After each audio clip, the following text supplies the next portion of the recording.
Welcome back to Solentha Stories.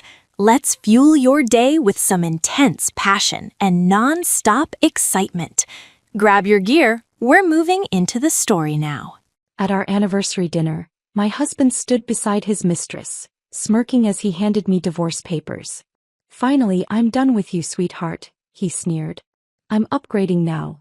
Go find someone from your own low level." Laughter erupted around the table. I smiled, thanked them all, and what I did next made their laughter die midair. "I am upgrading now, so go find someone from your own low level." Those words came out of my husband's mouth in front of 40 people at what was supposed to be our 5th wedding anniversary celebration. He was standing beside a woman I had never met, holding divorce papers he had just placed in front of me like a restaurant menu, announcing to everyone present that I was being replaced. "Before we continue, I want to thank you for being here and sharing stories about strength, strategy, and reclaiming power. If you believe intelligence and patience can triumph over betrayal, please consider subscribing. It helps us reach more people who need these stories. Now let's see how everything unfolds." The room erupted in laughter. His colleagues, his business associates, even strangers who had been invited to witness my public humiliation joined in the entertainment. I sat there in my emerald dress, my hands folded calmly in my lap, and looked at the man I had spent 5 years supporting, building up, sacrificing for. Harrison thought this was his moment of victory. His grand declaration of freedom from a wife he had outgrown. His public claim to a better future with someone younger and prettier standing beside him like a trophy he had just won. What he did not know was that I had been expecting exactly this. Not the specific words or the theatrical cruelty, but the performance itself. Because 3 months earlier, I had discovered the truth about what Harrison had been doing behind my back, and I had spent every day since then building something that would transform this moment from my destruction into his. The phone in my clutch purse was connected to the venue's audiovisual system. The attorney seated among the guests was not my yoga friend. The evidence I had compiled over 90 days was about to appear on every screen in this room. And the laughter that currently filled the expensive event space was about to die in a way none of them would ever forget. But to understand how I got to this moment, you need to know how the marriage started. 7 years ago, I met Harrison Whitmore at a marketing conference in Chicago. He had been presenting on commercial property development strategies, standing at the front of a hotel ballroom wearing a navy suit that made him look successful and confident. The way he spoke about building a real estate empire made it sound inevitable rather than ambitious. He talked about the future like it was something he could construct with his bare hands, and I found that vision intoxicating. We went for coffee after his presentation. Then dinner. By the end of that weekend, we had exchanged numbers and made plans to see each other again despite living in different cities. The long-distance phase lasted 6 months before Harrison relocated for a property development opportunity that brought him to my city.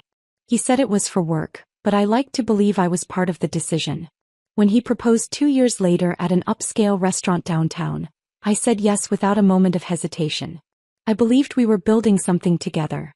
That marriage meant partnership, mutual support, creating a life that reflected both our dreams and contributions. I threw myself into that partnership with everything I had. Harrison was launching his commercial real estate firm and I became more than his wife. I became his foundation. I introduced him to contacts from my marketing firm, people who trusted my judgment enough to take meetings based solely on my recommendation. Those introductions led to his first major property deal, the one that established his credibility in an industry where reputation determined whether you succeeded or failed. I managed our household so Harrison could focus entirely on building his business. I took on all the invisible labor that kept our lives running smoothly. The grocery shopping and meal planning, the bills and mortgage payments, the coordination with repair people and service providers, the social calendar management that ensured we maintained relationships with people who mattered for his career advancement. I hosted dinners for his business associates, transforming our suburban home into a space where deals could be discussed over wine and carefully prepared meals. I learned to read the room during those gatherings, understanding when to participate in conversation and when to fade into the background. I became skilled at making Harrison look good in front of people whose opinions affected his business prospects. I supported every late night he spent at the office, every risky investment that made our financial situation precarious, every decision that required one of us to sacrifice so the other could advance. I told myself this was what partnership looked like. That my contributions were building our future together, even if Harrison's name was on the business cards and the property deals. Our home became my project. I decorated it carefully, selecting furniture and art that created the impression of success and stability. The kind of home that said Harrison Whitmore was someone worth doing business with, someone who had his life together, someone who could be trusted with major investments. I took pride in creating that environment, believing I was contributing to our shared success in ways that mattered even if they were not publicly acknowledged. Looking back from that moment at Meridian Hall with divorce papers on the table in front of me, I could see how thoroughly I had deceived myself. I had been so focused on being supportive, on being the kind of wife who enabled her husband's ambitions, that I never questioned whether Harrison valued what I was building. Whether he saw my contributions as partnership or simply as the expected price of being married to someone with larger ambitions than mine. The shift in Harrison's behavior had started about 18 months before our 5th anniversary. So gradually that I convinced myself I was imagining problems where none existed. He began staying later at work, arriving home after midnight with explanations about investor meetings that ran long or property tours that required his personal attention. When I asked about his day, hoping to maintain some connection to the business we were supposedly building together, his answers became shorter and less detailed. Like he was editing information rather than sharing his life with me. His phone habits changed dramatically.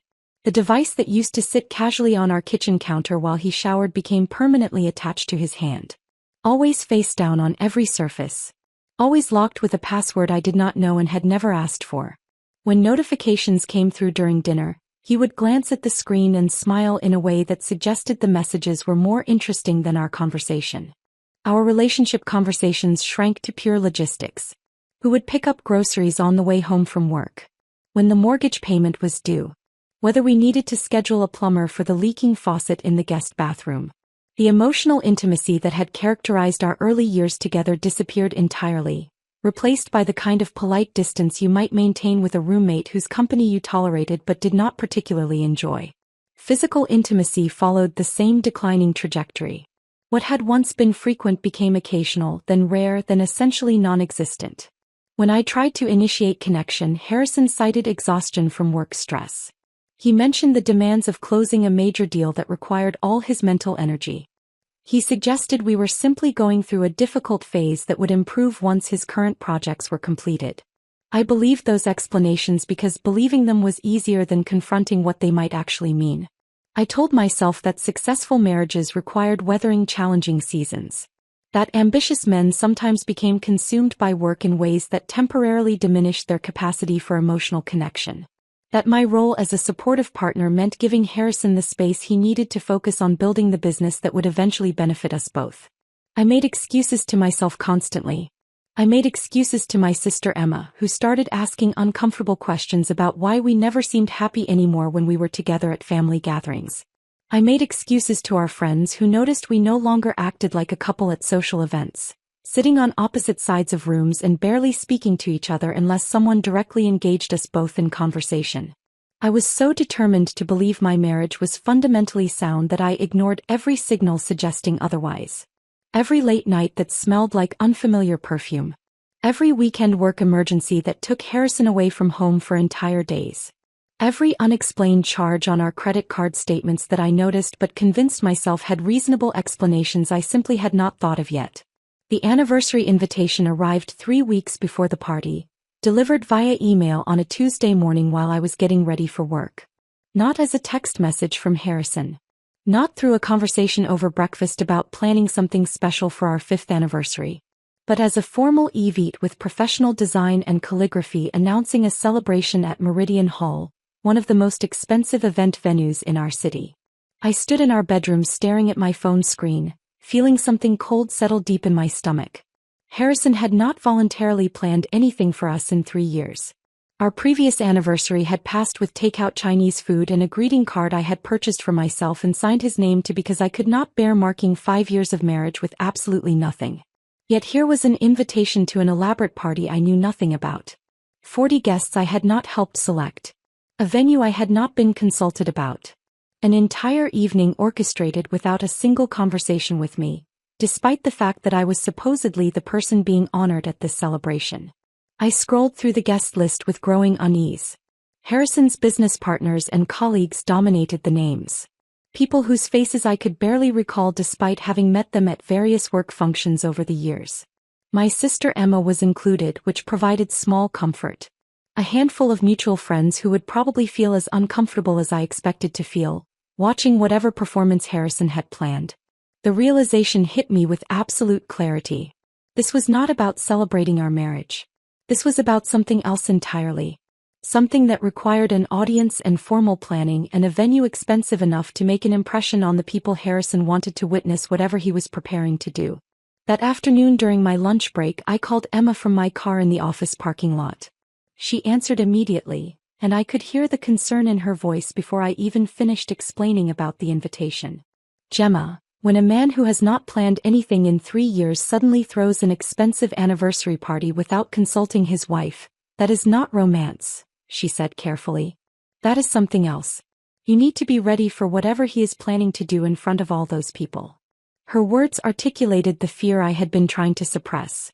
I wanted to defend Harrison, to insist she was wrong, to maintain the illusion that my marriage was simply going through a rough patch rather than actively falling apart. But I could not make myself believe the excuses anymore. 3 weeks later, I would be sitting at Meridian Hall in an emerald dress, watching my husband announce our divorce to 40 witnesses while standing beside his mistress. But in that moment, sitting in my car with Emma's warning still echoing in my mind, I made a decision that would change everything. I was not going to be a victim. I was going to be ready. That decision to be ready rather than reactive carried me through the rest of the week. I moved through our house like someone inhabiting a space that no longer belonged to her, touching furniture I had selected and looking at photographs documenting a marriage that now felt like fiction. Harrison came and went with his usual detachment, barely registering my presence beyond logistical exchanges about schedules and household maintenance. Saturday morning arrived 3 weeks before the anniversary party. Harrison left at 6 for his routine at the downtown gym, the exclusive club he had joined 8 months earlier, claiming he needed to network with high-net-worth clients. I heard the front door close and his car pull out of the driveway while I was still in bed, pretending to sleep because our mornings had become exercises in avoidance rather than connection. I got up 30 minutes later and went downstairs to make coffee. My weekend ritual involved grinding beans fresh and using the French press Harrison had given me 3 years ago for my birthday, back when he still paid attention to things I liked. The kitchen was quiet except for the sound of water heating and beans grinding, familiar domestic sounds that felt strange now that I understood how thoroughly the foundation beneath them had cracked. His laptop was sitting open on the counter. Harrison never left his laptop open anymore. Everything had become password protected and private over the past 18 months. His devices treated like classified documents that required constant vigilance. Yet there it sat, screen glowing faintly in the morning light coming through our kitchen windows. I was pouring hot water over the coffee grounds when the notification appeared. A small pop-up in the corner of the screen that I could see clearly from where I stood. My hands stilled on the French press handle as I read the words that made time stop. Weekend away with L. Napa Valley Resort. Confirm reservation. The dates displayed were for next month. Thursday through Sunday. 4 days at the romantic vineyard resort I had been suggesting we visit for 2 years. The place I had bookmarked on my computer and mentioned repeatedly while trying to find something that might restore what had been lost between us. Not with me. Little. Someone who warranted a single initial rather than a full name, suggesting either careful discretion or the kind of casual intimacy where full names became unnecessary between people who knew each other well. I set down the French press with deliberate care, my coffee forgotten as I walked the 3 steps to where his laptop sat open and unguarded. The shower upstairs was still running.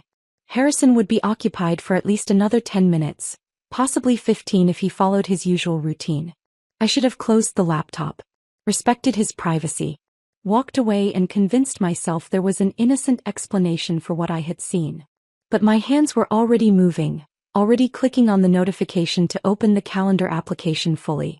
The screen filled with entries I had never seen before. Weeks and months of scheduled appointments that told a story I had been refusing to acknowledge even as I lived inside it. Lunch with Elle appeared every Tuesday and Thursday at noon. Always during hours Harrison claimed to be meeting with investors or touring properties in neighborhoods too far away for me to casually visit. The entries stretched back through weeks of calendar history, a pattern so consistent it was clearly routine rather than occasional. Evening at L's place, populated most Thursday nights. The same evenings Harrison told me he was attending networking events with other real estate professionals, coming home after midnight smelling like wine and cigarettes, explaining he had stayed late to make the right connections with people who could advance his business. I scrolled further back, watching months of my marriage rewrite themselves as I discovered the truth beneath the explanations I had accepted. The Napa Resort reservation was not an isolated romantic gesture. It was part of a pattern stretching back 14 months. 14 months of systematic deception while I had been maintaining our home and planning our anniversary and wondering why I felt so desperately alone in a marriage that was supposed to eliminate loneliness. The earlier entries were more explicit, created before Harrison had apparently learned to use initials for discretion. Dinner with Lila at Harborview. Meet Lila at the Grandmont Hotel. Pick up gift for Lila. Lila. Not an initial anymore but an actual name. A real person who had occupied 14 months of my husband's life while I was being the supportive wife who made sure his shirts were pressed and his mother received birthday cards on time. The shower upstairs turned off. I had maybe 5 minutes before Harrison came downstairs expecting breakfast and the same oblivious wife he had been deceiving for over a year. I opened his email application, my hands moving faster now as adrenaline overrode the shock. The inbox loaded immediately because Harrison had not bothered to log out, confident in his privacy or perhaps just careless in his comfort with deception. The emails from Lila Vaughn were easy to find. They dominated his recent messages, dozens of them exchanged just in the past week. I clicked on the most recent thread and started reading. The messages were worse than the calendar entries because they contained actual words.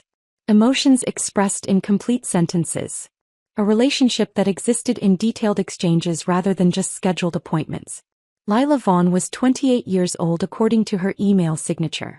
A marketing director at Grandview Hotels, a luxury chain Harrison's company had partnered with for some mixed-use development project downtown. Her professional title sat beneath her name in clean sans serif font, creating cognitive dissonance between her corporate role and the intimate content of her messages to my husband.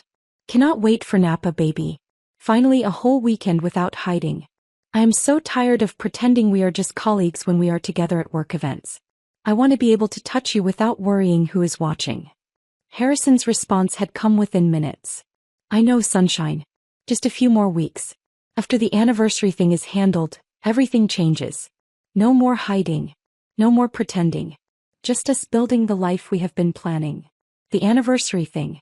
He was referring to our marriage, our 5 years together, as a thing to be handled before moving on to his real life with someone else. I scrolled through more messages, each one revealing layers of a relationship that had clearly moved far beyond physical affair into emotional partnership. They had inside jokes, shared references to experiences I knew nothing about, plans for a future that included Harrison but somehow excluded his wife entirely.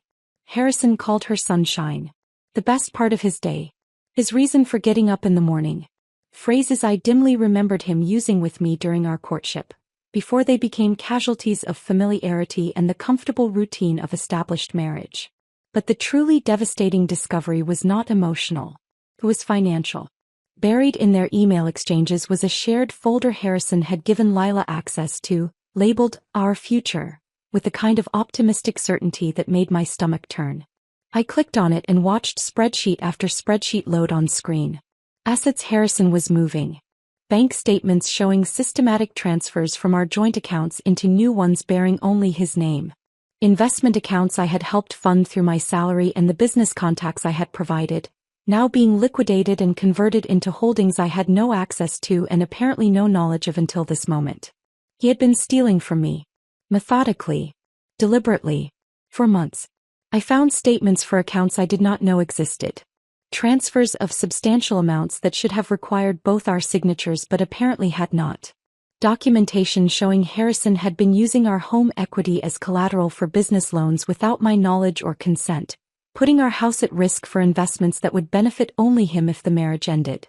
There was even a draft postnuptial agreement buried in one of the subfolders. I opened it and read through terms so one-sided they would have been comical if they had not represented the systematic theft of everything I had helped build during 5 years of marriage. Harrison would keep the business, the investment accounts, the retirement funds, most of the property we had accumulated together. I would receive a small settlement that might cover 6 months of basic living expenses if I was careful with spending. He was not just planning to leave me. He was planning to leave me with nothing while he started a new life with someone younger and more exciting, someone worthy of the successful version of himself he wanted to present to the world. I heard movement upstairs.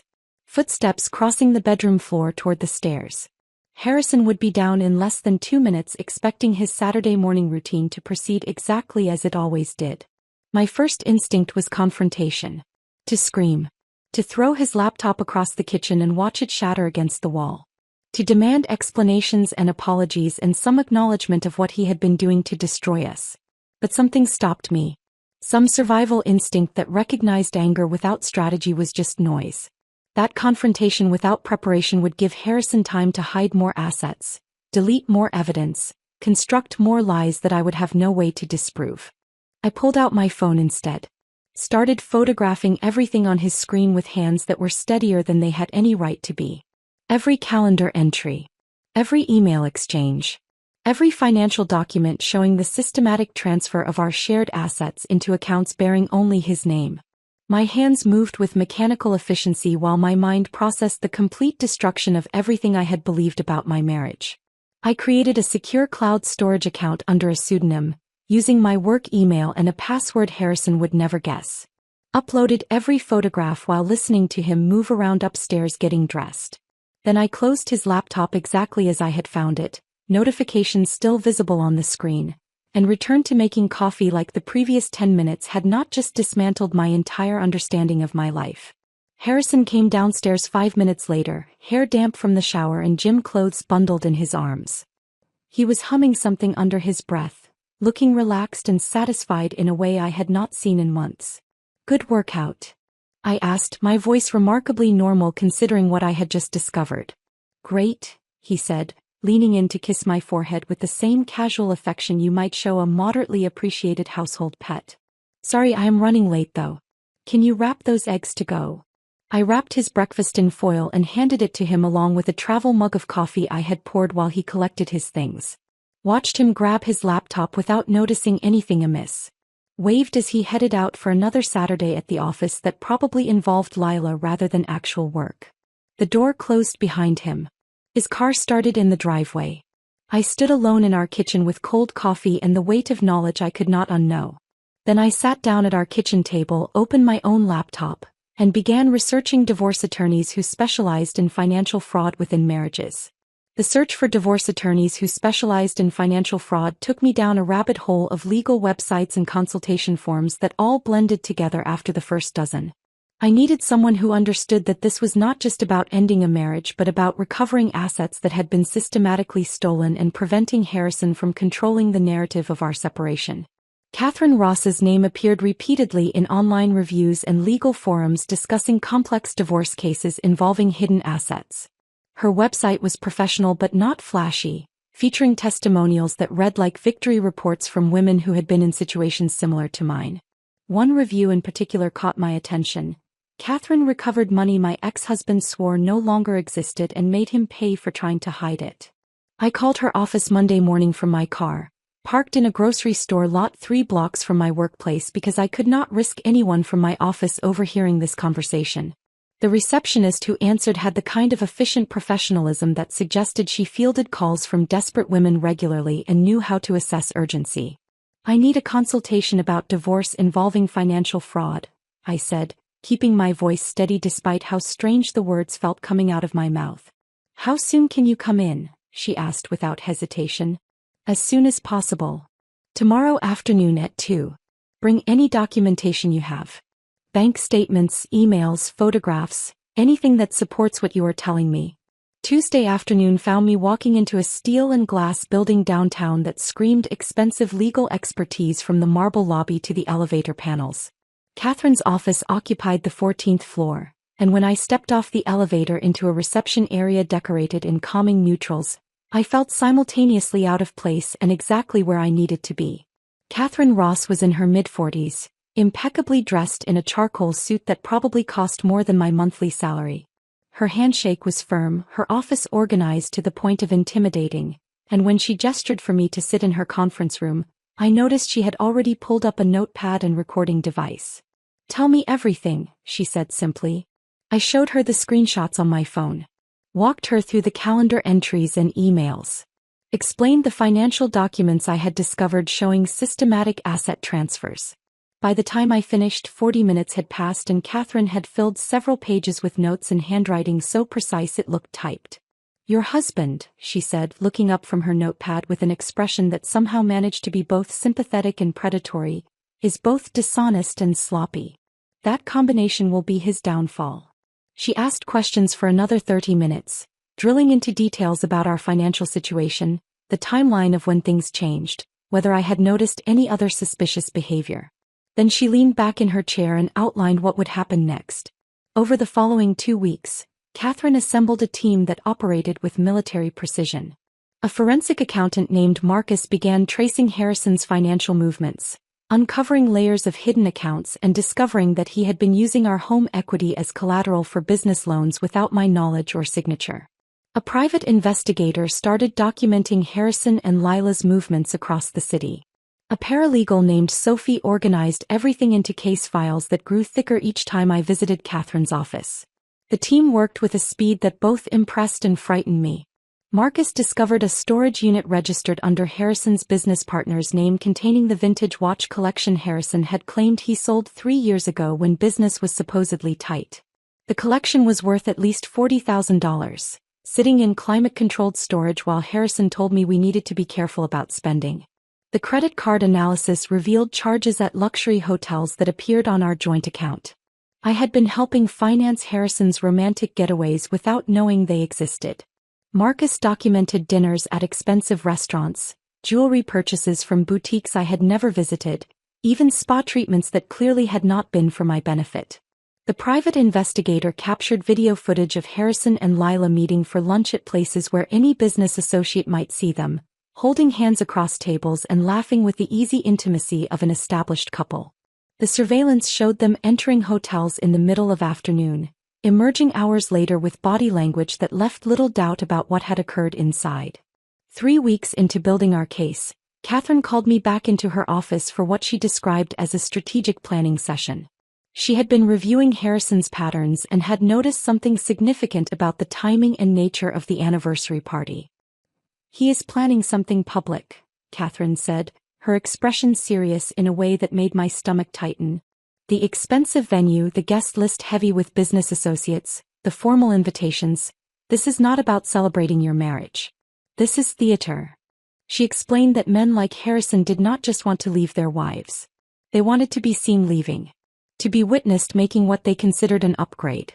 To have their decision validated by people whose opinions mattered to their professional and social standing. "The anniversary party is not a celebration," Catherine continued. "It is a stage. He is going to do something there and we need to be ready with a response that is equally public and far more devastating." Her assessment made terrible sense. It explained why Harrison had suddenly taken initiative to plan an elaborate event when he had not voluntarily organized anything for us in years. This was not about honoring our marriage. This was about positioning himself as the successful man finally free from the burden of a wife he had outgrown. Catherine drafted legal documents that could be filed immediately when the time came. She prepared evidence packages organized by category: financial fraud, marital asset dissipation, documentation of infidelity with dates and locations. She coordinated with Marcus and the private investigator to ensure we had comprehensive documentation of everything Harrison had done, leaving no room for him to claim I was exaggerating or lying about his behavior.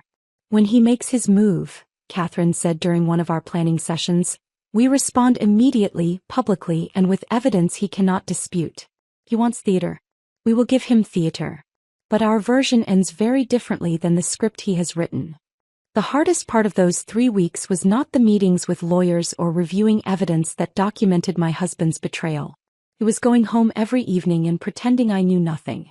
Maintaining the facade of the oblivious wife while living with someone who was systematically destroying everything we had supposedly built together. Every morning I made coffee and asked about Harrison's day with genuine-sounding interest. Every evening I prepared dinners he barely touched while scrolling through his phone, probably texting Lila about plans that did not include me. I did laundry and paid bills and maintained our household exactly as I always had. I attended work functions where Harrison networked with colleagues, standing beside him and smiling while making small talk with people who had no idea what was happening beneath the surface of our apparently stable marriage.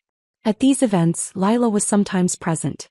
I watched them maintain careful professional distance while their eyes communicated everything their words could not say in public. 2 weeks before the anniversary party, Harrison's firm hosted a charity gala benefiting some cause I could no longer remember. The event was at a hotel downtown, the ballroom filled with people in expensive clothes writing checks that would earn them tax deductions and social capital. I wore a navy dress Harrison had once said he liked and stood beside him during the cocktail hour, playing the role of supportive wife while he worked the room. Lila arrived halfway through the evening, wearing something red that drew attention from every man in the vicinity. She maintained appropriate distance from Harrison in public, but I watched her watch him during his speech about corporate responsibility and community partnership. During a break in the programming, I found myself standing near the bar at the same time as Lila. She smiled at me with what appeared to be genuine friendliness, apparently capable of separating her personal behavior from professional courtesy. "You must be so proud of Harrison," she said, gesturing toward where he stood talking with a group of investors. "He has built something really impressive with his company." "We built it together," I replied, keeping my voice pleasant while rage burned quietly beneath my composure. "I was there from the beginning. Made a lot of it possible, actually." "Of course," Lila said, though her expression suggested she had not really considered my role in Harrison's success beyond the basic fact of my existence. "It must be nice being married to someone so ambitious." I looked at this woman who had been sleeping with my husband for 14 months, who had received romantic getaways funded by my salary, who apparently believed she had found something special worth stealing from someone else's life. "It has been educational," I said, then excused myself before I said something that would reveal how much I actually knew. The performance required constant vigilance. Every word carefully chosen. Every facial expression controlled. I complimented Harrison's new clothes without mentioning they appeared in our closet despite his claims that business was challenging. I admired his improved physique without noting that his dedication to fitness had somehow eliminated his interest in physical intimacy with his wife. I became the perfect version of the oblivious wife Harrison needed me to be. The woman who suspected nothing, questioned nothing, threatened nothing. All while Catherine and her team built a comprehensive case that would destroy everything he was planning. The anniversary party was now only 1 week away. Harrison had been coming home earlier some evenings, almost jovial in a way I had not seen in months. He was excited about something. Confident. Like someone about to execute a plan he believed would work perfectly. He had no idea I was executing a plan of my own. The final week before the anniversary party moved with the strange quality of time that feels both too fast and impossibly slow. Each day brought me closer to the confrontation I had been preparing for while simultaneously stretching out in a way that made every interaction with Harrison feel like performance art that required exhausting levels of concentration. Tuesday evening Harrison came home at 6. Which was unusual enough that I looked up from the kitchen counter where I was preparing dinner with genuine surprise. He had not arrived home before 8 on a weeknight in months, and seeing him walk through the door while the sun was still visible felt disorienting. "Thought I would actually have dinner at home tonight," he said, loosening his tie and heading straight for the bourbon decanter on the sideboard in our dining room. He poured himself 2 fingers and settled into his chair at the table with the air of someone making a deliberate choice to be present rather than someone who actually wanted to be there. I brought over the pasta I had been making and sat across from him. We ate in silence for several minutes before Harrison cleared his throat. "This is going to be a special night on Sunday," he said, watching me over the rim of his glass. "Really special. I invited everyone important. Your sister is coming, right?" "Emma will be there," I confirmed, keeping my voice neutral despite the cold weight settling in my stomach. "Good. That is good." He swirled his bourbon and I noticed his hand was not quite steady. Nerves or excitement, I could not tell which. "I want everyone there. Want them to see where we are. Where things are going." The phrasing was careful, deliberately vague in a way that could mean anything depending on how you chose to interpret it. I played the role of supportive wife who assumed the best intentions. It was thoughtful of you to plan something, I said, the lie tasting bitter even as the words came out smooth and genuine sounding. Harrison looked at me then with an expression I could not quite read. Guilt mixed with anticipation mixed with something that might have been a last flicker of doubt about whatever he had planned. The look vanished quickly, replaced by the confident mask he had been wearing for months. He went to bed early, claiming he had an important meeting in the morning. I stayed up late on the phone with Emma, who had become my lifeline through these final days of pretending. "How are you holding up?" she asked, her voice tight with concern. "I feel like I am holding my breath underwater," I admitted. "Just waiting to surface but not sure I will make it." "You are stronger than I would be," Emma said. "I would have confronted him weeks ago. Probably would have thrown his laptop through a window." I laughed despite everything. "Catherine says the key is patience. Let him think he has control so we can take it away completely when it matters most." "Catherine is brilliant and terrifying," Emma replied. "Remind me never to get on her bad side." We talked for another hour, going over details of Sunday evening. Emma knew her role.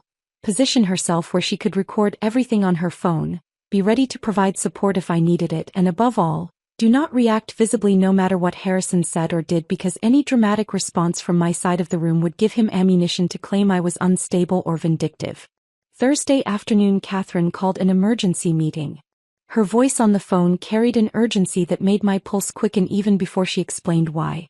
"Marcus found something significant," she said.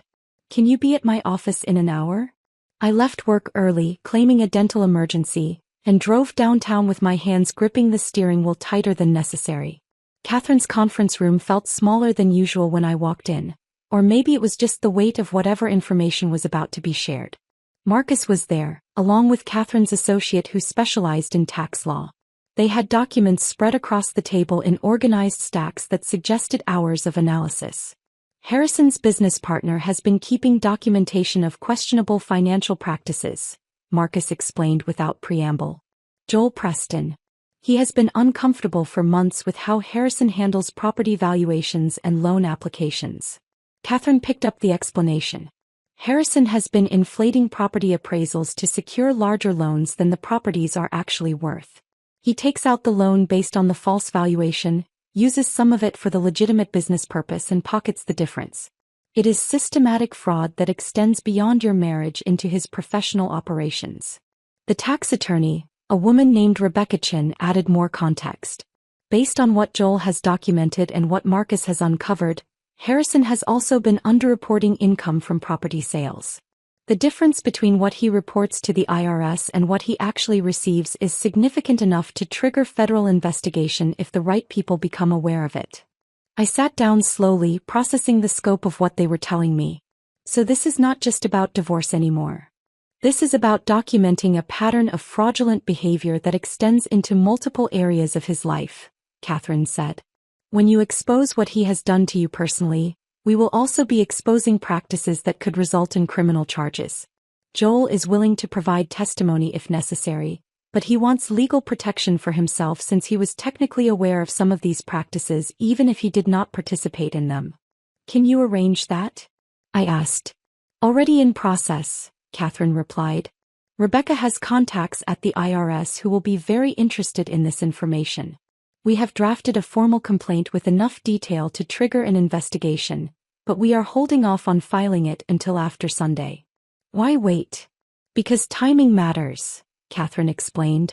"If we file before the party, Harrison might get wind of it and change his plans. We need him to proceed with whatever he has orchestrated for Sunday evening. We need him confident and exposed. Then we hit him with everything at once. The personal betrayal, the financial fraud within your marriage, and the professional misconduct that threatens his entire business." The scope of what we were building felt overwhelming. This had started as documentation of an affair and asset concealment. Now it encompassed potential federal crimes and the destruction of everything Harrison had built professionally. "You need to leave no room for doubt," Catherine said, reading my expression accurately. "No space for him to claim you are a vindictive ex-wife exaggerating the truth. When you reveal what he has done, it needs to be so thoroughly documented that nobody, not his colleagues, not his business partners, not even his lawyers, can question the evidence." Friday afternoon I picked up the emerald dress I had ordered 2 weeks earlier from a boutique downtown. The silk was beautiful, the cut flattering in a way that made me feel powerful rather than decorative. Emma had come with me for moral support, and we were heading back to my car when my phone buzzed with a text from Harrison. "Wear something nice tomorrow. I want you to look good for our guests." I showed the message to Emma, who actually threw her own phone across the interior of my car in frustration. "He is unbelievable. He is going to publicly divorce you and he wants you to dress up for it." "That is exactly what I need," I said, surprising myself with how calm I sounded. "His arrogance is what makes this work. He is so confident I will comply with his expectations even as he destroys our marriage that he cannot imagine I might have plans of my own." Emma retrieved her phone from where it had landed near the passenger side floor mat. "You are terrifying when you are strategic. Remind me never to cross you." That evening Harrison worked late again, or claimed to. I sat alone in our living room with a glass of wine, going through the evidence one more time on my laptop. Photographs of Harrison and Lila at restaurants. Video footage of them entering hotels. Financial documents showing systematic theft. Email exchanges revealing a relationship that had lasted 14 months while I was supporting his career and maintaining our household. My phone buzzed with a notification from an unknown number. The message was short and devastating in its casual confidence. "Tomorrow is going to be perfect. Finally I can stop hiding. L." The text was clearly meant for Harrison. Lila had somehow gotten my number confused with his in her contacts, an easy mistake when two people's names were stored sequentially in a phone. She was excited about tomorrow. About whatever public declaration Harrison had planned. About finally stepping into the role she had been playing in secret for over a year. I forwarded the screenshot to Catherine without adding any comment. Her response came within minutes. "Perfect. Keep that. We can use it." Saturday evening arrived with the quality of a Last Supper. Harrison came home early again, poured bourbon for both of us without being asked, and actually sat with me in our living room instead of disappearing into his office. "I have been thinking about us," he said after several minutes of silence. I waited, letting him fill the quiet with whatever carefully constructed statement he had prepared. "Tomorrow is going to mark a new chapter. Things have been difficult, I know, but change can be good. Change can be exactly what people need to move forward." His words were deliberately vague, constructed to mean anything depending on interpretation. I played along because that was what the moment required. "Change can be good," I agreed. "Tomorrow will certainly be memorable." We sat there for another hour, having the most extended conversation we had shared in months. Every word he spoke was theater. Every response I gave was performance. Two people speaking different languages while pretending perfect understanding. Harrison went to bed before me, claiming he needed to be well rested for tomorrow. I sat alone in our living room finishing my bourbon and thinking about how tomorrow night would be the last time he slept in this house as my husband. Possibly the last time he would be a free man before everything I had built came crashing down on him with the weight of thoroughly documented truth. I felt surprisingly calm. Almost peaceful. Like someone who had been climbing a mountain for 3 months and could finally see the summit. Tomorrow I would reach it. Sunday arrived with the weight of inevitability. I woke before dawn and lay in bed listening to Harrison sleep beside me, his breathing steady and undisturbed by whatever conscience might have troubled a different kind of person. The irony was not lost on me that this would be the last morning we would wake up in the same house as husband and wife. I spent the day in careful preparation. The emerald silk dress hung in my closet, pressed and ready. My hair appointment was scheduled for 3 in the afternoon, giving me enough time to achieve the polished look I needed without appearing to have tried too hard. Every detail mattered. Every element of my appearance needed to communicate that I was someone who deserved respect, not someone who could be casually discarded in front of an audience. Harrison spent most of the day at his office, claiming last-minute preparations for the evening, though I suspected he was with Lila coordinating whatever performance they had planned. He came home at 4 to shower and change, passing me in the hallway with barely a word beyond confirming that he would meet me at the venue since he needed to arrive early to ensure everything was arranged properly. I was grateful for the solitude.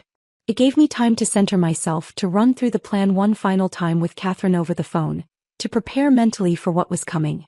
At 6:30 I stood outside Meridian Hall alone.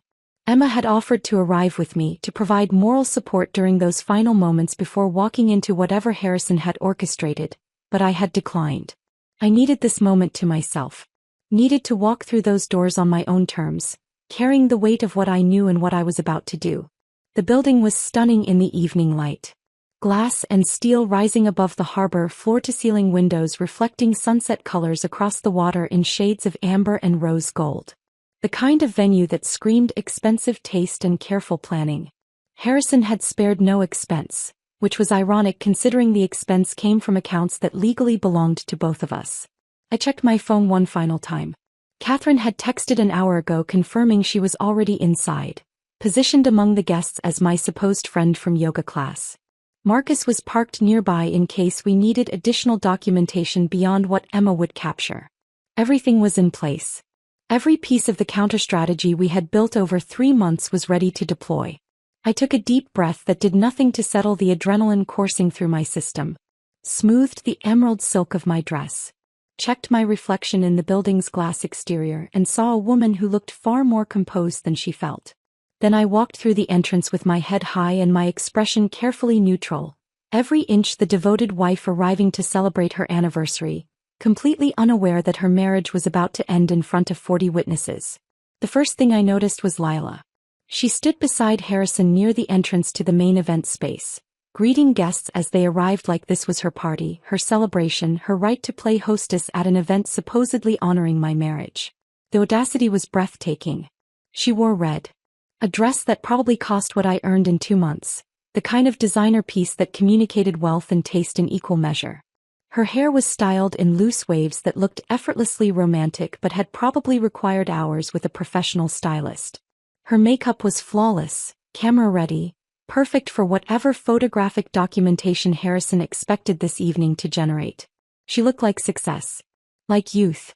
Like everything I apparently was not in Harrison's estimation of what he deserved. Harrison saw me before I reached them. His expression shifted through several emotions in rapid succession, too quickly for me to identify each one individually. Surprise maybe, or guilt, or possibly just the discomfort of seeing someone you are about to publicly destroy looking unexpectedly composed and beautiful. Gemma, he said, my name sounding foreign in his mouth after months of casual disregard. You look beautiful. Thank you, I replied with perfect politeness. The venue is stunning. You did an excellent job with the planning. I turned to Lila and extended my hand with the same gracious courtesy I would show any hostess at an event. I do not believe we have been formally introduced. I am Gemma. She took my hand with a smile that contained sympathy. Actual pity for the woman she had been betraying for 14 months. Lila Vaughn. It is lovely to finally meet you properly. Finally. As though we had been circling each other for years rather than existing in the same spaces while she conducted an affair with my husband. Lovely to meet you as well, I said, releasing her hand and moving past them into the event space before either could read anything in my expression beyond polite friendliness. The room was filling rapidly with guests. Harrison's business associates dominated the crowd, men and women I recognized from various work functions over the years. Several mutual friends had arrived. People who would soon need to choose sides in whatever aftermath followed tonight. My sister Emma was already positioned near the head table, her phone resting casually beside her water glass in a way that looked natural but was carefully calculated. Catherine stood near the bar talking to someone I did not recognize, playing her role as my yoga friend perfectly. She caught my eye briefly and gave the smallest nod of acknowledgement before returning to her conversation. Everything was in place. Everyone was positioned exactly where they needed to be. Dinner began at 7. We were seated at a long table positioned in the center of the room for maximum visibility, 40 guests arranged in carefully planned seating that separated me from Harrison by the entire table's length. I sat at one end like a guest at my own anniversary celebration while Harrison held court at the other end with Lila beside him. Her hand touched his arm repeatedly throughout the meal. Small gestures of proprietary familiarity that made several guests visibly uncomfortable. People noticed. People always notice when something is inappropriate, even if they choose not to acknowledge it directly. The food was expensive and beautifully presented. 5 courses of tiny portions arranged on plates like edible art. I could not taste any of it. My entire focus was on Harrison, on waiting for whatever performance was coming, on preparing myself to execute the response Catherine and I had planned. Conversations around me were superficial. Business talk and observations about the view and compliments on the floral arrangements. I participated with polite engagement that looked like normalcy while my mind ran through every step of what was about to happen. Between the fourth and fifth courses, I noticed Emma pull out her phone and position it on the table with the screen facing toward Harrison's end of the room. Recording mode activated, though the angle looked casual enough that no one would question it. Catherine did the same from her position several seats down, both phones capturing different angles of whatever was about to unfold. Then Harrison stood. The room went quiet immediately with the kind of attention successful men command without effort. "Thank you all for celebrating this special evening with us," he began, his voice carrying across the space with practiced confidence. Every word was precisely delivered, clearly rehearsed. 5 years ago I made a commitment. Tonight I want to acknowledge that commitment and where it has brought me. I watched his face. Saw the satisfaction there. The confidence of someone who believed he was finally taking control of his life, freeing himself from a burden he had outgrown. "Marriage teaches you what you really want," he continued, looking directly at me across the length of the table. "What you actually need. What you are willing to settle for versus what you deserve." Several guests shifted uncomfortably. The atmosphere in the room was changing, people beginning to sense this was not a typical anniversary toast. "Gemma has been exactly what I expected when we married. Supportive, reliable, present." He made those qualities sound like criticism. Like failures disguised as compliments. Like I had somehow disappointed him by being exactly what a partner should be. But I have grown beyond what I was 5 years ago. My business has expanded. My vision has evolved. And I have found someone who matches where I am now, not where I was then.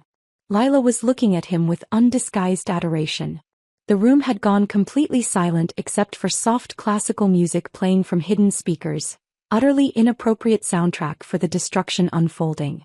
Harrison reached into his jacket and pulled out a manila envelope. He walked the entire length of the table with theatrical precision and placed it directly in front of me.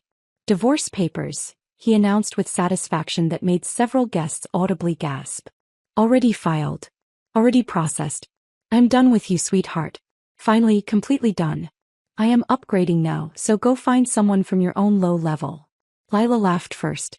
A bright sound that seemed to give permission for others to join. Several of Harrison's business associates did, nervous laughter filling the space where shock had been. Emma looked ready to physically attack my husband. Catherine had gone absolutely still, her expression focused with laser intensity. I looked at the envelope. At Harrison's face glowing with triumph. At Lila standing beside him like a prize he had just won. Then I smiled. I smiled. Not a sad smile or a broken smile, but something genuine that came from a place of calm certainty I had not accessed in months. The laughter in the room faltered slightly. Harrison's expression flickered with confusion because this was not the script he had written. I was supposed to cry. To beg.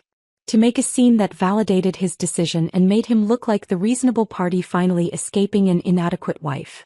I picked up the manila envelope slowly, deliberately. Opened it with hands that were steadier than they had any right to be given the adrenaline coursing through my system. The divorce papers inside were exactly as expected. Already processed and filed as Harrison had announced. Everything designed to make this moment irreversible and public. I read through the first page with the kind of careful attention you might give a restaurant menu. Then I looked up at Harrison with an expression I had been practicing for weeks in front of my bathroom mirror. "Thank you," I said quietly. But in the silence that had fallen over the room, my voice carried perfectly to every corner. "Truly, thank you for this gift." Harrison's confidence wavered visibly. This was not the response he had anticipated. Several guests exchanged confused glances, uncertain about what was happening or how they were supposed to react. I stood, smoothed the emerald silk of my dress with deliberate care, and reached into my clutch purse. My phone emerged, held in a way that made several guests lean forward with curiosity about what I might do next. "Since we are sharing important documents tonight," I said, my voice steady and carrying across the room with unexpected authority, "I have something too.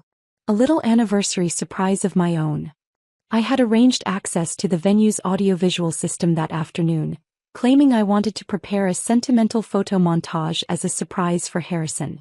The staff had been helpful, even showing me how to connect wirelessly to the large screens positioned around the room.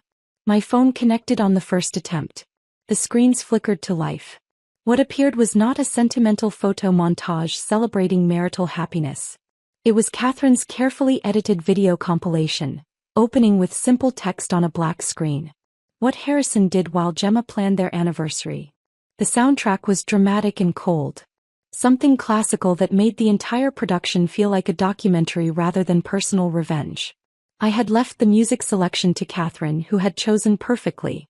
Then came the photographs Marcus had captured over 3 weeks of surveillance. Harrison and Lila entering hotel rooms in the middle of afternoon. Timestamps were visible in the corner, showing dates and times that corresponded exactly with hours Harrison had told me he was touring properties or meeting with investors. Harrison and Lila having lunch at expensive restaurants. His hand on hers across white tablecloths. Their body language unmistakably intimate in ways that transcended professional interaction. Harrison and Lila at his exclusive gym working out side by side. Video footage showed them leaving together, getting into her car, driving to her apartment building. Text message screenshots appeared next. Conversations where Lila called him, "my future," and Harrison responded with promises about their life together once he handled the Gemma situation. The footage was damning not just because it proved infidelity. It showed a relationship conducted in public places where anyone might have seen them. It suggested either remarkable arrogance or complete confidence that I would never discover the truth.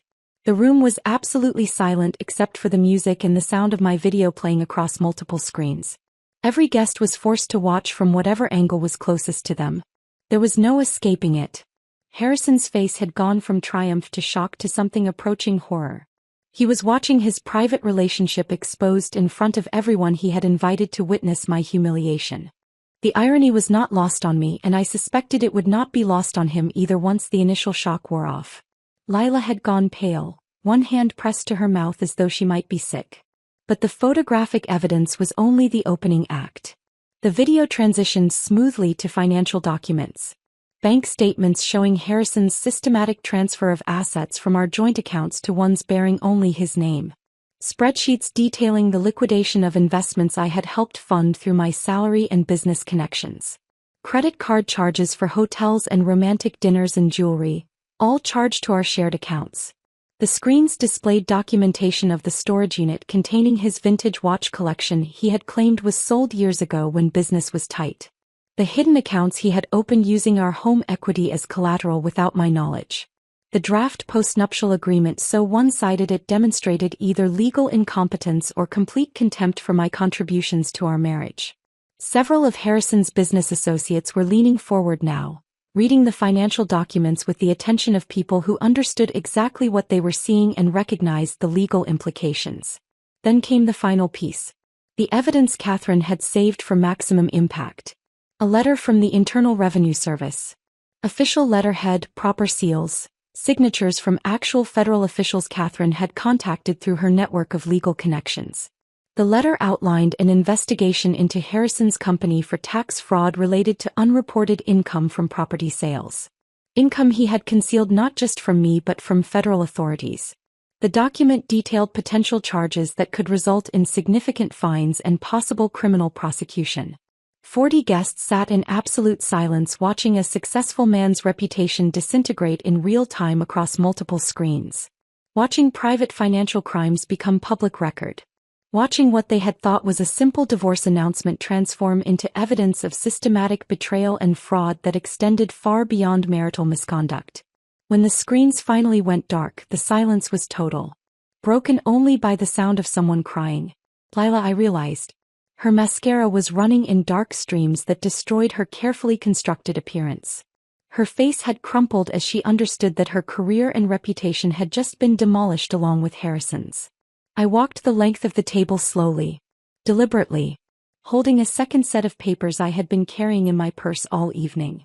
Harrison stood frozen, unable to speak or move. His face had gone from its earlier flush of triumph to a pale shade that suggested genuine shock. "You wanted to upgrade," I said, looking directly at him. My voice was quiet but it carried in the silence. "But you forgot that intelligence is not measured by age or appearance. It is measured by strategy. I placed the papers in his hands with the same casual cruelty he had shown me minutes earlier. These are from Catherine Ross, my attorney, I said loud enough for everyone to hear. You will recognize some of the language because it is the same language from those divorce papers you just gave me. Except in my version, you do not get the house you tried to transfer into your name alone using forged documents. You do not get the investment accounts you attempted to hide. You do not get anything beyond exactly 50% of our legitimately shared assets, and you will be returning every cent you stole. With interest. Catherine stood from her position among the guests. Professional and terrifying in equal measure, she commanded attention without raising her voice. The IRS documents are legitimate, she announced to the room. I contacted them personally regarding Mr. Whitmore's tax irregularities. They were very interested in the information Mrs. Whitmore provided about unreported income and property valuation fraud. Harrison's mouth opened, closed. No words emerged. He looked like someone drowning, unable to breathe or think or process what was happening to him. Several of his business associates were already pulling out their phones. I could see them typing rapidly, probably calculating how quickly they could distance themselves from someone under federal investigation. Professional relationships built over years were dissolving in real time as people made immediate decisions about association and liability. I turned to Lila, who was still crying silently beside Harrison. Your employer received an interesting package this afternoon, I said, my voice carrying the same quiet authority. Video evidence of an employee engaging in a romantic relationship with a business partner's spouse while using company resources to facilitate that relationship. Company hotels for personal use. Company expense accounts for romantic dinners. Company time for personal appointments. I believe they call that misappropriation of corporate assets. Lila made a sound somewhere between a sob and a gasp. Her company had strict policies about ethical conduct. Her career, like Harrison's reputation, was collapsing in the moment. I looked at the 40 guests, many of whom were now recording this scene on their phones just as they had recorded what they thought was my humiliation minutes earlier. Thank you all for witnessing this, I said. Your presence makes everything documented, public, and very permanent. I picked up my clutch purse, nodded to Emma and Catherine, who stood immediately to join me. Then I walked out of Meridian Hall with my head high and my dignity intact, leaving behind 40 stunned guests, a weeping mistress, and a husband whose life I had just systematically demolished using nothing more than patience, evidence, and the strategic application of truth. The glass doors of Meridian Hall closed behind us with a soft hydraulic hiss that felt final. The evening air was cool against my face after the climate-controlled interior of the venue, and I realized I was shaking slightly now that the performance was over and adrenaline was draining from my system. Emma linked her arm through mine immediately, her grip firm and grounding. Catherine walked on my other side, already pulling out her phone with the efficient movements of someone who had more work to do despite the late hour. We had left Harrison standing in that room full of people who were already calculating their distance from him. Left him holding divorce papers that would strip away everything he had tried to steal. Left him with federal investigation documents that transformed this from personal betrayal into potential criminal prosecution. Behind us, through the glass walls of the building, I could see movement inside the venue. Guests were standing now, clustering in small groups. Some were clearly leaving, gathering coats and purses and heading for exits. Others remained, probably discussing what they had just witnessed with the kind of fascinated horror people reserve for spectacular disasters they are grateful not to be experiencing personally. That was the most incredible thing I have ever witnessed, Emma said once we reached her car in the parking structure. Her voice shook slightly and I realized she had been holding tension for hours, playing her role as silent supporter while recording everything on her phone. Gemma, that was perfect. Everything was absolutely perfect. I leaned against her car and let out a breath I felt like I had been holding for 3 months. I need to not go home tonight. I cannot face that house right now. You are staying with me, Emma said immediately. For as long as you need.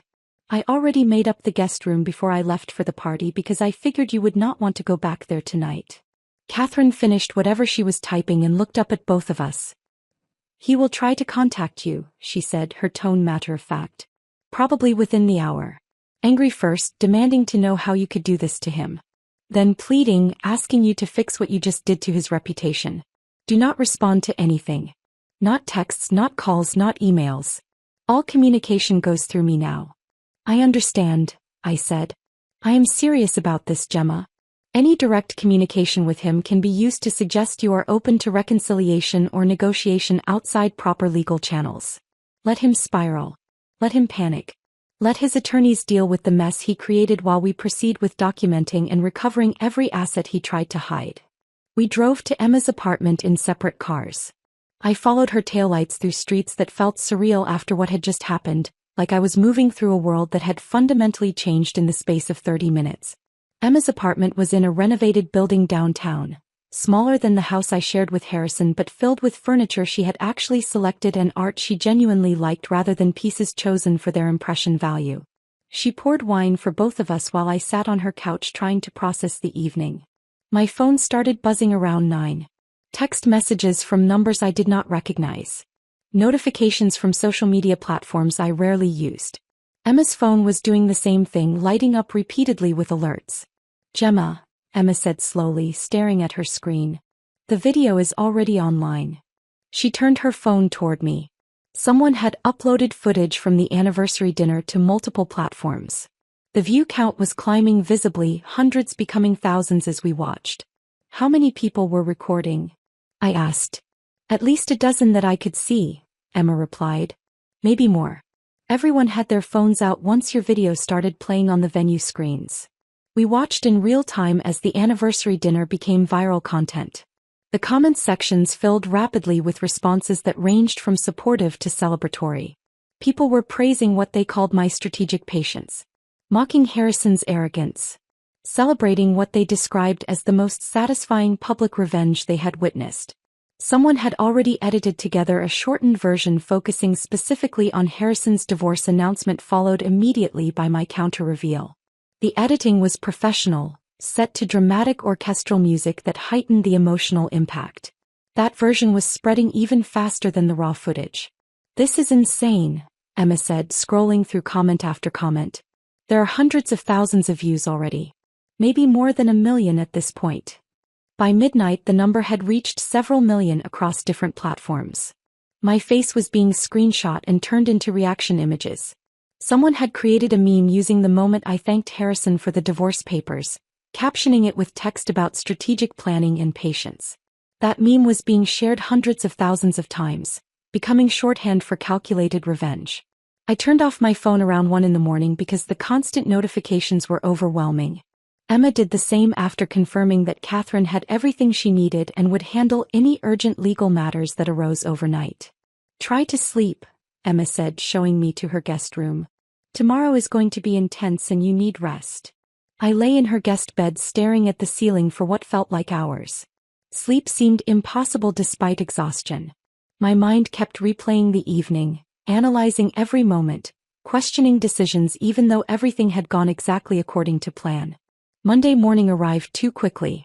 I woke to sunlight coming through unfamiliar windows and the disorienting realization that my life had fundamentally changed overnight. Emma was already up, making coffee in her kitchen when I emerged from the guest room. Catherine called, she said, handing me a mug. She wants to talk to you this morning. Said it is important. I called Catherine back while Emma made breakfast neither of us would eat.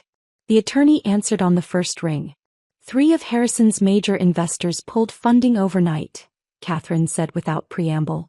They issued statements citing concerns about financial irregularities and declining confidence in leadership. Joel Preston released a public statement distancing himself from Harrison's conduct, both personal and professional. He is trying to save the business by throwing Harrison completely under the bus. That was fast, I said. Self-preservation usually is. 2 property development deals Harrison was negotiating fell through. The clients do not want association with someone under federal investigation. And Lila was terminated from her position effective immediately. That last piece of information hit differently than the rest. Lila had made choices that destroyed her career, but there was something sobering about how quickly professional consequences manifested once personal misconduct became public. Her company released a statement about ethics violations and misuse of corporate resources, Catherine continued. Very brief, very corporate, but clear enough that everyone understands why she was terminated. Her name is now permanently linked to both infidelity and professional misconduct. What about Harrison? Has he tried to contact you? His attorney called 4 times last night and twice already this morning. They want to settle immediately. They are offering terms that are increasingly desperate. Each offer is worse for him than the previous one because they understand his position is deteriorating rapidly. What do you recommend? Reject everything until we have completed comprehensive asset valuation. We need to know exactly what exists and what you are entitled to before we negotiate anything. The longer we wait, the weaker his position becomes. His business is collapsing. His reputation is destroyed. Federal investigators are beginning their inquiry. He has no leverage and every incentive to settle quickly before things get worse. How much worse can they get? That depends on what federal investigators find. If the property valuation fraud is as extensive as Joel's documentation suggests, Harrison could face significant fines and potentially prison time. The tax evasion alone is serious. Combined with the fraud, he is looking at consequences that extend well beyond divorce and business failure. We talked for another 20 minutes about legal strategy and next steps. Catherine had already filed formal responses to Harrison's divorce papers, asserting claims to all marital assets and demanding full financial disclosure. She had contacted forensic accountants to begin comprehensive valuation of everything Harrison owned or controlled. The process would take weeks, possibly months. But Catherine was confident we would recover everything he had tried to hide plus compensation for his dissipation of marital assets. When I hung up, Emma was reading something on her laptop with an expression that was half shock and half amusement. News websites are covering this, she said, turning the screen toward me. Not just gossip sites. Actual news outlets are writing about the viral video. They are calling it a case study in strategic response to betrayal. The article she showed me analyzed the anniversary dinner from multiple angles. The planning required. The evidence gathering. The public nature of both Harrison's announcement and my response. There were quotes from legal experts discussing the implications of documenting and exposing marital misconduct in such a comprehensive way. My phone, which I had turned back on that morning, was filled with missed calls and messages. Most were from numbers I did not recognize. A few were from acquaintances and distant friends who had apparently seen the video and wanted to express support or shock or curiosity about what had happened. 3 messages were from Harrison. The first was angry, demanding to know how I could destroy him like this. The second was pleading, asking me to call him so we could discuss what happened like reasonable adults. The third was threatening, suggesting I would regret making his personal life public and that his attorneys would ensure I paid for the damage I had caused to his reputation. I showed them to Emma, who read through all 3 with increasing disgust. Do not respond, she said firmly. Catherine was right. Let him spiral. I deleted the messages without replying. Whatever Harrison was experiencing now was consequence, not injustice. He had orchestrated a public humiliation designed to destroy me while elevating himself. The fact that his plan had backfired so completely was result of his own choices, his own arrogance, his own absolute confidence that I would never discover what he was doing or be capable of responding effectively. The rest of Monday passed in a blur of phone calls and legal consultations and moments of sitting quietly in Emma's apartment trying to process how completely my life had transformed in less than 24 hours. By evening, the viral video had been viewed tens of millions of times across multiple platforms. My face was recognizable now to strangers who had never met me but felt entitled to opinions about my marriage and my choices and whether public revenge was justified or excessive. I sat on Emma's couch that night with a glass of wine I was not drinking and realized that despite everything, despite the viral attention and the legal battles ahead and the complete destruction of the life I had been living, I felt something I had not experienced in 18 months. Relief. Relief settled over me that Monday evening in Emma's apartment. But it was complicated relief. The kind that comes with recognition that while one chapter had ended, the aftermath would require navigation through territory I had never experienced before. The divorce proceedings began formally the following week. Catherine filed comprehensive responses to Harrison's papers, asserting claims to every marital asset and demanding full financial disclosure with documentation requirements that would take his attorneys weeks to compile. The process was methodical and exhausting, involving depositions and document production and endless meetings in Catherine's conference room reviewing financial statements and property records. Harrison's attorney tried multiple approaches to expedite settlement. Each offer was more desperate than the last, reflecting his client's deteriorating position as business partnerships dissolved and federal investigators expanded their inquiry into his financial practices. Catherine rejected every proposal, insisting we would not negotiate until we had complete understanding of every asset Harrison owned or controlled. The proceedings took 3 months to finalize. Judge Margaret Chin, a woman in her early 60s with a reputation for no-nonsense adjudication of complex marital disputes, presided over our case with efficiency that suggested she had seen variations of this story countless times throughout her career. Harrison's attorney attempted to argue that the viral video had created prejudice that made fair proceedings impossible. That public opinion had turned so decisively against his client that objective evaluation of asset division could not occur. Judge Chin shut down that argument with a single sentence that Catherine would later tell me she wished she could frame. Your client damaged his own reputation through systematic fraud and public cruelty. Mrs. Whitmore simply documented the truth. The settlement was everything Catherine had promised and more. The house remained mine through sole ownership since Harrison's attempt to transfer the title without my knowledge or consent was legally void, making me the legitimate owner of property we had purchased together but that he had tried to steal. The investment accounts were divided exactly in half based on their actual value rather than the diminished amounts Harrison had claimed existed after hiding substantial portions. Retirement funds were split according to proper legal formula rather than Harrison's preferred version where he kept everything and I received minimal compensation for 5 years of marriage. Every cent Harrison had transferred to his personal accounts came back with interest calculated from the date of each fraudulent transaction. The vintage watch collection he had hidden in a storage unit was sold at auction, the proceeds divided and contributing to my settlement in a way that felt particularly satisfying given how many times he had claimed those watches were sold during periods when he insisted we needed to be careful with spending. Catherine even recovered compensation for money Harrison had spent on Lila. The hotel rooms and romantic dinners and jewelry purchases, all charged to our shared accounts, were classified as dissipation of marital assets. Harrison was required to reimburse me for his affair expenses, effectively making him pay twice for the relationship that had destroyed our marriage.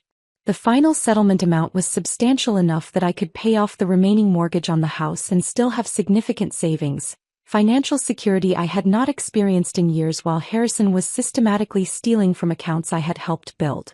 But I did not keep the house. The building held too many memories of a marriage that had slowly suffocated me. Instead, I sold it and used the proceeds to move into a penthouse apartment in the Arts District downtown, a space that felt like liberation made physical. 8 months after the anniversary dinner, I stood in my new apartment with floor-to-ceiling windows overlooking the harbor. Meridian Hall was visible in the distance, glass walls reflecting afternoon sunlight. The venue had become a landmark in my personal geography, the place where I had reclaimed my life and demonstrated that quiet patience could be more devastating than dramatic confrontation. I decorated the space according to my own taste rather than compromising with someone else's preferences or selecting pieces designed to impress business associates. Art I genuinely liked rather than art that looked expensive. Furniture that served function and provided comfort rather than making statements about success and status. My career had transformed in ways I never anticipated. The marketing firm I worked for promoted me to creative director 3 months after the video went viral. My boss explained the decision by noting that someone capable of orchestrating such comprehensive strategic communication clearly possessed valuable professional skills that the company wanted to utilize and retain. The promotion came with a 40% salary increase and creative authority over major client campaigns.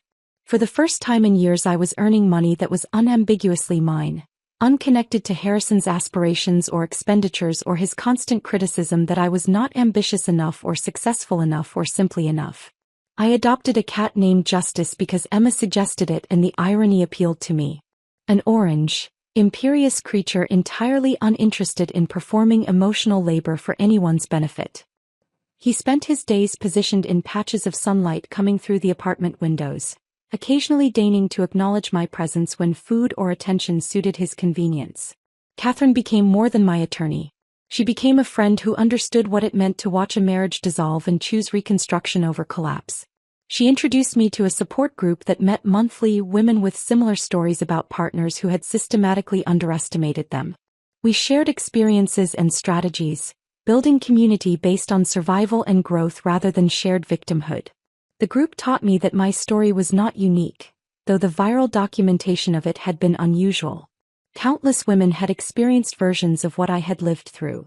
The difference was that most handled their divorces privately, without public exposure of the betrayals they had endured.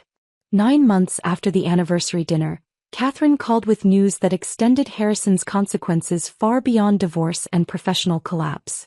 Joel Preston had contacted federal investigators with additional evidence about financial crimes that reached back years before our marriage and continued throughout it. Harrison had been falsifying property valuations systematically, inflating appraisal amounts to secure loans larger than properties justified, then pocketing the difference between actual value and borrowed amounts.